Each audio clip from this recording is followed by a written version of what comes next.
17-18ला महापरीक्षा घोटाळा झाला. महाराष्ट्रभर सगळ्या इकडे मास कॉपी होत होती. कुठल्याही सुविधा सेंटरवर नव्हत्या. प्रचंड मेहनतीनं अभ्यास करून शेतकरी शेतमजुरांचे पोरं पुण्याला येऊन विविध प्रकारचे क्लास लावून पैसे खर्च करताय. परंतु नेमका परीक्षेतच घोटाळा असल्यामुळं मेहनतीला काही उरलेलं नव्हतं.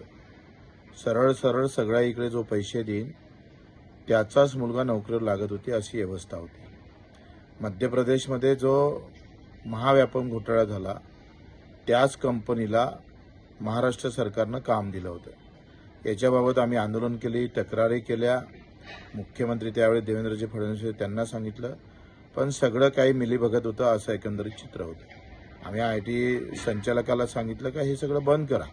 ज्या सुविधा आहे त्या सुविधा भेटत नाही, मास कापी होतं आणि मेहनतीनं मोठ्या कष्ट करून शिकणाऱ्या पोरांचा मोठ्या प्रकारचा लॉस होतात, त्यांचं आयुष्य उधळलं जातं. या संदर्भात आंदोलन केलं आणि त्याच्यावर आमचा गुन्हा दाखल झाला 353. आणि आज आम्हाला काल आमच्यावर 6 महिन्याची सजा मला सुनावली गेली. ते एकत्रित करावं लागेल म्हणजे 3 महिन्याची असेल आणि 5,000 रुपयाचा 10,000 रुपयाचा दंड झाला. पुन्हा एक न्यायालयानं आमच्यावर सजा सुनावलेली आहे. आतापर्यंत 5 केसेसमध्ये आमच्यावर गुन्हे दाखल झाले. एकूण 350 गुन्हे दाखल झाले. 5 गोष्टीवर सजा सुनावली आहे आणि ते सगळ्या बेवपारवाईमुळं प्रशासन काम करत नाही, सरकार लक्ष देत नाही आणि अशा सगळ्या याच्यामध्ये हे गुन्हे दाखल होतं, आमच्यावर सजा सुनावली जातं. पण न्यायालय कधी या सगळ्या गोष्टीकडे पाहणार का? सेवा हमी कायदा निर्माण झाला. सेवा हमी कायद्याच्या किमान आम्ही पाहतो का 7 दिवसाच्या आत त्याला एखाद्या सामान्य माणसाचा अधिकार आहे, त्याला पत्र दिलं पाहिजे, काय कारवाई केली ते सांगितलं पाहिजे. पण एकाही कार्यालयात कुठलीही कारवाई होत नाही.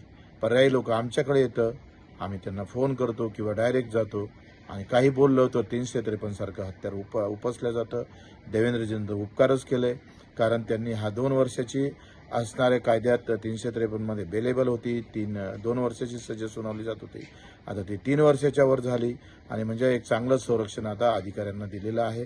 काही बोललं काय झालं तर तो लगेच सांगतोय 353 लावू का, म्हणजे त्यांना बोलायचं नाही, त्यांना कुठल्याही प्रकारचं म्हणायचं नाही. आवाज उठवला तर आमच्यासारख्यांवर अशा कारवाई केल्या जातं. आता शेतकरी आंदोलन सुरू आहे आणि या शेतकरी आंदोलनातच अशा प्रकारच्या रिझल्ट लगेच लागत आहे. लगेच सगळ्या केसेस आमच्या टेबलावर येऊन पडत आहे, लगेच त्याचे निर्णय होत आहे.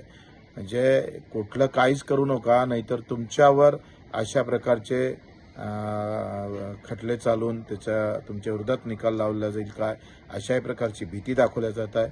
परंतु आम्ही हटणार नाही. शेवटपर्यंत सामान्य माणसाचा हा लढा बच्चू कडू चालू ठेवेल.